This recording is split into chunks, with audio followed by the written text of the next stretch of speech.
కాకినాడ నుంచి ప్రజా పంపిణీ వ్యవస్థలోకి పంపిణీ చేయాల్సిన బియ్యం అక్రమంగా విదేశాలకు ఎగుమతి అవుతున్న వివాదం రోజురోజుకి ముదిరి పాకాన పడుతోంది. ఈ ఇద్దరు మాజీ మంత్రులు అంబటి రాంబాబు, పేర్ని నాని గారు ఈ అంశం గురించి చాలా విషయాలు చెప్పారు. వాటిని పరిశీలిస్తే అసలు వాస్తవాలు కొంతమేర తెలుస్తాయి. అలాగే ప్రభుత్వం పక్షాన చేసిన ఆరోపణలు కూడా పరిశీలించాల్సిన అవసరం ఉంది. కాకినాడలో పట్టుకున్న పీడిఎస్ రేషన్ బియ్యం ఆర్థిక మంత్రి పయ్యావుల కేశవ్ వియ్యంకుడిదేనని అంబటి రాంబాబు గారు చెప్తున్నారు. కలెక్టర్ తనిఖీలు చేసి చీజ్ చేసిన తర్వాత పవన్ మళ్ళీ చీజ్ చేయడం ఏమిటి విచిత్రం కాకపోతే అని కూడా ఆయన ప్రశ్నిస్తున్నారు. చెక్ పోస్టులు ఉండగా పీడిఎస్ బియ్యం ఎలా తరలిపోతుంది? అధికారం పవన్ కళ్యాణ్ చేతిలో ఉంది కదా, ఎందుకు దాన్ని ఆయన ఉపయోగించుకోవటం లేదు? రాష్ట్రంలోనే నెంబర్ 1 స్థానంలో ఉన్న పట్టాభి ఆగ్రో సంస్థ అధినేత కృష్ణారావు ఉరఫ్ శ్రీనివాస్, ఆయనకి ఎందుకు 2 పేర్లు ఉరఫ్ ఎందుకు వచ్చిందో మనకు తెలియదు, రాష్ట్ర ఆర్థిక శాఖ మంత్రి పయ్యావుల కేశవ్కు వియ్యంకుడు అని కూడా ఆయన ఆరోపించారు. పట్టాభి ఆగ్రో సంస్థ ద్వారా తాజాగా నైజీరియాకు 42,500 టన్నుల బియ్యం లోడ్తో ఎంవి కెన్స్టర్ అనే నౌక నైజీరియాకు వెళ్లేందుకు సిద్ధంగా ఉంది. సముద్రంలో అలజడి కారణంగా ఇంకా కొంత రైస్ దానిలో లోడింగ్ చేయాల్సి ఉన్నందున డీప్ సీ పోర్టులో ఈ నౌక నిలిచి ఉంది. దీనిపై తనిఖీలు చేసే ధైర్యం డిప్యూటీ సీఎం పవన్ కళ్యాణ్, మంత్రి మనోహర్లకు ఉందా అని కూడా అంబటి రాంబాబు గారు సవాలు చేస్తున్నారు. 2 చెక్ పోస్టులు, కస్టమ్స్ తనిఖీలు దాటి నౌకలోకి బియ్యం ఎలా చేరింది? బ్యాంక్ గ్యారంటీ ఇస్తే చీజ్ చేసిన బియ్యాన్ని వదిలేశారని ఎలా సమర్థించుకుంటారు? ఇది కూటమి ప్రభుత్వం వైఫల్యం కాదా అని నేరుగా ప్రశ్నిస్తున్నారు. కాకినాడ యాంకరేజ్ పోర్టు నుంచి పెద్ద ఎత్తున బియ్యం ఇతర దేశాలకు ఎగుమతి అవుతుంది. ఒడిశా, ఛత్తీస్గఢ్ నుంచి కాకినాడ పోర్టుకు బియ్యం వస్తుంది. కాకినాడ యాంకరేజ్ పోర్టు నుంచి పీడిఎస్ బియ్యం తరలి వెళ్ళటం ఈనాటిది కాదు, అది చాలా కాలంగా సాగుతూనే ఉంది.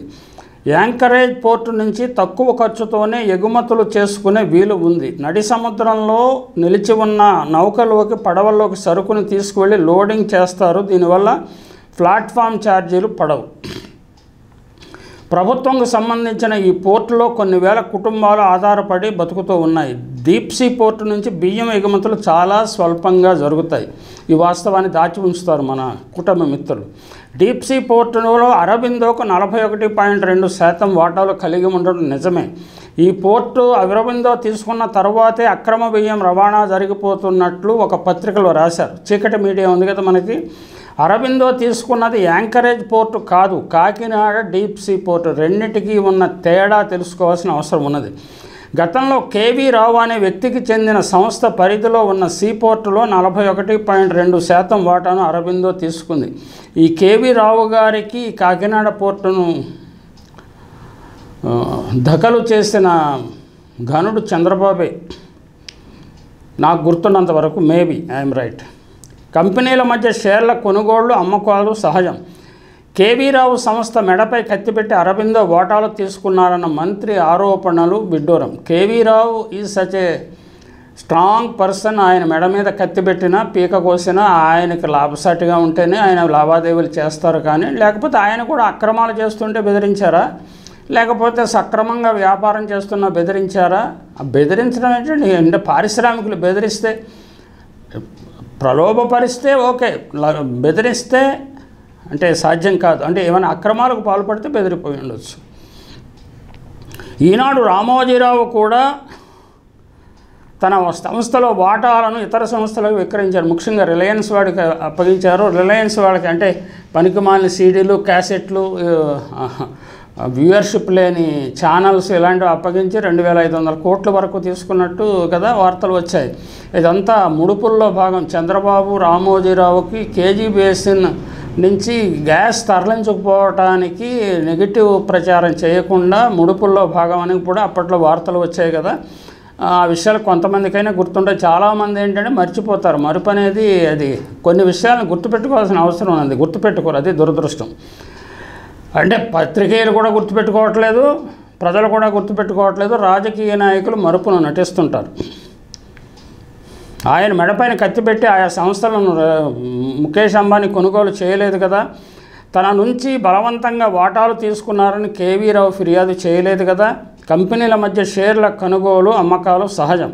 మంత్రి మనోహర్ కలెక్షన్ల కోసమే కాకినాడలో ఉంటున్నారనే తీవ్రమైన ఆరోపణలు వస్తున్నాయి. ఈ ఆరోపణలు నిజం ఉండొచ్చు, నిజం ఉండకపోవచ్చు.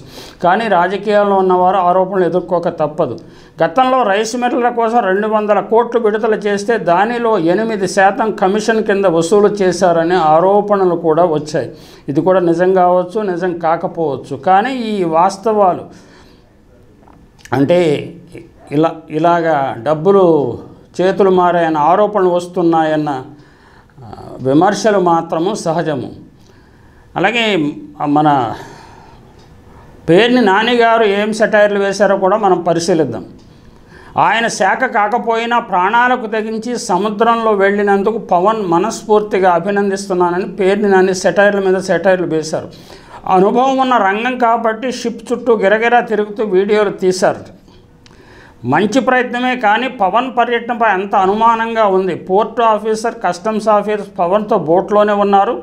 వాళ్ళిద్దరూ షిప్లోనే ఉండి పవన్కు పర్మిషన్ ఎందుకు ఇవ్వలేదు? పవన్ షిప్లోకి ఎక్కనివ్వద్దని చంద్రబాబు చెప్పుండాలి, లేదా పవన్ అబద్ధమైనా చెప్పుండాలి. ప్రాణాలకు తెగించి స్టెల్లా షిప్నే ఎందుకు సీజ్ చేస్తామని చెప్తున్నారు? కెన్స్టార్ షిప్ దగ్గర ఎందుకు వెళ్ళలేదు? ఆర్థిక శాఖ మంత్రి పయ్యావుల కేశవ్కు వియ్యంకుడైన వేల్పూరు శ్రీనివాసుకు చెందిన Kenstar ship seize the ship అని కెన్స్టార్ షిప్ని ఎందుకు అనలేదు అని కూడా పేర్ని నాని గారు సెటైర్ వేస్తున్నారు. I will talk to central minister అని ఎందుకు అనలేదు? లేకపోతే పిఎంఓ ఆఫీసు, నాకు హోంశాఖ, లేకపోతే కేంద్ర శాఖలోని విజిలెన్స్ అధికారులు, ఉన్నత స్థాయి వారందరూ తనకు సమాచారం ఇస్తారు కదా, వారితో ఎందుకు ఆయన ఇంటరాక్ట్ కాలేదు అని ప్రశ్నిస్తున్నారు. స్టెల్లా షిప్లో ద్వారంపూడివి కాదు కదా, ఎవరి సరుకు లేదు. అంటే ద్వారంపూడి చంద్రశేఖర్ రెడ్డి గారి మీద చాలా గాఢమైన శత్రుత్వాన్ని పెంచుకున్నట్టుంది పవన్ కళ్యాణ్. అంత ఫినిష్ అని ఏదో చెప్పాడు కదా, రాజకీయంగా కొంత దెబ్బతీశాడు, మరి బిజినెస్ పరంగా కూడా దెబ్బతీయాలి, దాన్ని కబ్జా చేయాలనే ఆలోచన ఏమైనా చేస్తున్నాడా? ఆయన కబ్జా చేయాలన్న ప్రయత్నంలో కొన్ని వర్గాలు ఉన్నమాట నిజమే. సీజ్ చేసే అధికారం ఎవరికీ లేదు. బియ్యం స్మగుల్ గూడ్స్ కాదని ఏబిఎన్ రాధాకృష్ణ అంటాడు. ఇంతకీ పవర్ది డ్రామానా, రాధాకృష్ణది డ్రామానా, చంద్రబాబుది డ్రామానా అని కూడా ప్రశ్నిస్తున్నాడు అంబటి పేరు నానిగారు. స్టెల్లా షిప్ను 36 మంది ఎక్స్పోర్టర్లు 35,000 టన్నుల ఎక్స్పోర్ట్ కోసం తెచ్చుకున్నారు. ఈ వాస్తవాన్ని కూడా గమనించాలి.